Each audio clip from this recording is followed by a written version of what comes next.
Assalamualaikum warahmatullahi wabarakatuh dan salam sejahtera buat semua, khususnya supervisor saya iaitu Cik Syariman.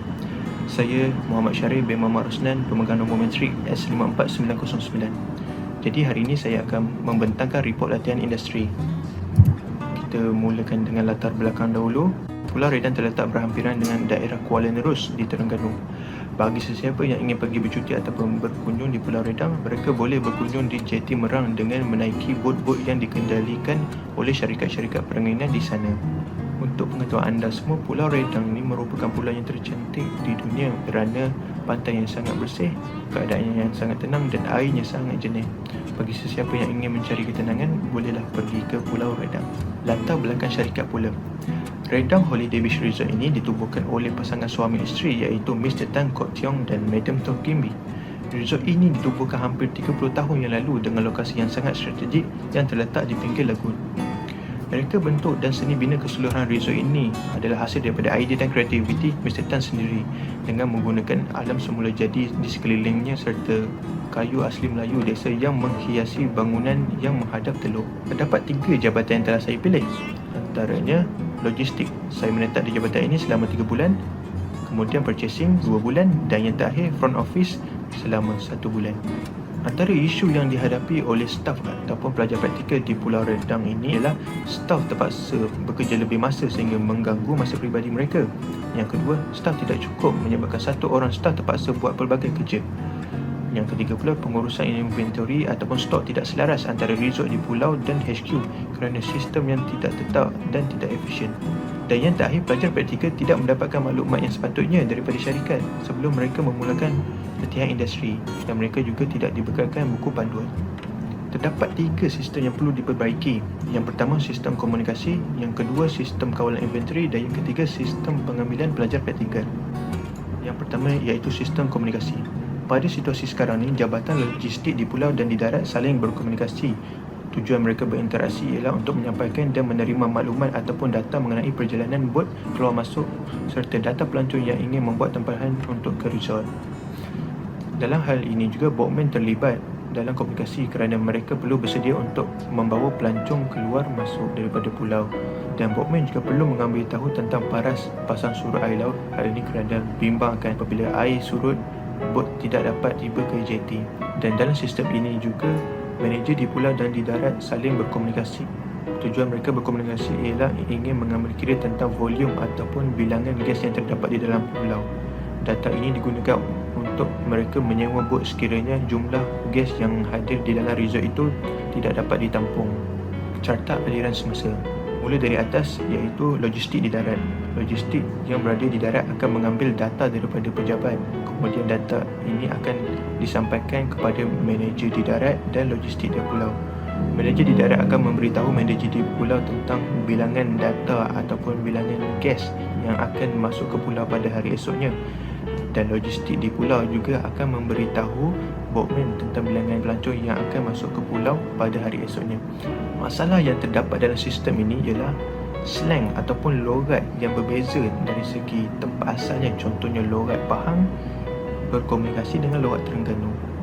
Kemudian perbezaan kaum juga akan menghasilkan komunikasi lisan yang pelbagai bunyi. Contohnya staf yang berasal daripada Pahang dan staf yang berasal daripada Terengganu berkomunikasi menggunakan logat mereka sendiri. Jadi perbezaan logat yang menghasilkan bunyi yang berbeza mengganggu mereka dalam penyampaian dan penerimaan maklumat. Yang kedua, staf yang kurang mahir dalam berkomunikasi secara lisan. Kesan dia, apabila staf ini kurang mahir, mesej tak dapat disampaikan dengan baik. Dan yang ketiga pula, talian komunikasi yang bermasalah. Talian komunikasi seperti mesej, Celcom, DG yang bermasalah akan menjejaskan dan mengganggu interaksi antara penerima dan penghantar semasa mereka berkomunikasi. Cadangan ataupun jalan penyelesaiannya ialah dengan menumbuhkan grup WhatsApp. Apa faedah idea ini kepada syarikat? Antaranya ialah mesej ini dapat disimpan dalam bentuk rekod. Yang kedua, mesej juga dapat dilihat semula sekiranya staf terlupa. Dan yang ketiga, dapat mengurangkan masalah semasa berkomunikasi. Dan yang keempat, dapat mengurangkan rantaian komunikasi. Dan yang terakhir, ahli di dalam kumpulan ini juga dapat membantu rakan-rakan yang bermasalah ataupun yang terlupa akan info yang terdapat di dalam perbualan di grup WhatsApp. Sistem yang seterusnya ialah sistem kawalan inventory. Pada situasi sekarang, Mr. Tan sebagai purchaser dan rakan sekerjanya iaitu saya berperanan untuk membeli barang keperluan resort, khususnya barang-barang makanan seperti sayur-sayuran, buah-buahan, dan 90% barang di pulau adalah hasil daripada kerja Mr. Tan dan saya yang menghantar barang menggunakan 4x4 yang diletakkan di JT akan dibawa masuk ke dalam gua. Carta aliran semasa. Yang pertama, purchaser akan menanyakan staf di dalam pulau tentang barang yang tidak cukup. Kemudian staf akan melaporkan semula kepada purchaser. Kemudian purchaser akan pergi mencari barang tersebut. Kemudian barang-barang itu akan disimpan di dalam stor.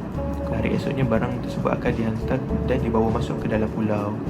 Masalah sistem semasa ini, purchaser tidak dapat mengetahui kuantiti stok yang tinggal di pulau. Dan staf di pulau pula, khususnya bahagian dapur, tidak mengemas kini stok barangan keperluan yang tinggal. Staf di dapur juga tidak mempunyai jadual dalam bentuk data supaya mereka dapat mengukur kuantiti barang. Dan staf di dapur juga kerap menghantar pesanan barangan yang tidak cukup dalam situasi akhir ataupun dalam last minute. Jadi purchaser terpaksa membuat anggaran ataupun congak dalam menentukan kuantiti stok yang tinggal di dalam pulau. Antara penyelesaian dan cadangannya ialah staf di pulau sepatutnya perlu membuat jadual yang sistematik supaya dapat menyimpan data barang-barang keperluan resort. Dan staf di pulau juga perlu memberitahu purchaser dalam tempoh yang lebih awal tentang ketidakcukupan barang keperluan resort supaya purchaser tidak kelang kabut ataupun mengganggu kerja purchaser di luar waktu kerja. Carta aliran yang telah diperbaiki. Staf di pulau memaklumkan kepada purchaser. Staf di pulau tidak perlu menunggu purchaser menyoal kepada mereka tentang barang yang tidak cukup. Sebaliknya, staf di pulau sendiri yang mengambil kira tentang stok yang tinggal. Faedah idea ini kepada syarikat adalah stok barangan lebih terurus. Yang kedua, tidak berlaku pembaziran. Dan yang ketiga, urusan purchaser lebih mudah untuk merancang waktu dan waktu pembelian. Dan yang terakhir, dapat mengenal pasti barang yang tidak cukup. Sistem yang ketiga ataupun sistem yang terakhir ini ialah sistem pengambilan pelajar praktikal. Sistem ini bertujuan untuk menampung keperluan pekerja di semua jabatan termasuk di bahagian pejabat, restoran, housekeeping, logistik dan purchasing. Sistem ini juga berperanan untuk mengurangkan kos supaya jabatan HR tidak mengambil pelajar praktikal ataupun staf secara berlebihan. Carta aliran semasa. Bermula dari atas, pembantu sumber manusia menerima permohonan latihan industri daripada pelajar. Kemudian pemilihan dibuat bergantung kepada ketersediaan di jabatan yang diminta oleh pelajar ataupun pengurus HR itu sendiri yang memutuskan jabatan mana pelajar akan ditempatkan berdasarkan kursus mereka. Kemudian borang itu akan dihantarkan kepada pengurus mereka. Jadi, masalah yang wujud dalam sistem ini ialah surat tawaran merupakan satu-satunya kenyataan rasmi yang boleh dirujuk oleh pelajar. Yang kedua, maklumat dalam surat tawaran tidak mencukupi.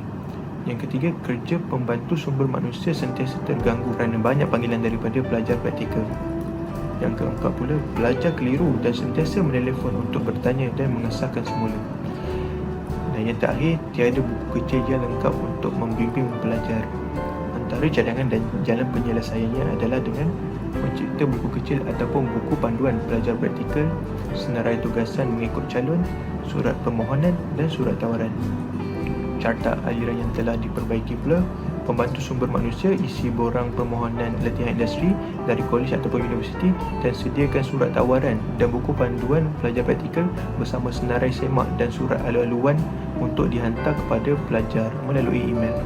Dan yang kedua, pelajar menghantar surat rasmi penerimaan daripada universiti ataupun kolej bersama senarai dokumen lengkap dalam senarai semak. Faedah idea ini kepada syarikat, kerja akan menjadi lebih tersusun. Pembantu sumber manusia boleh sediakan dokumen lebih awal.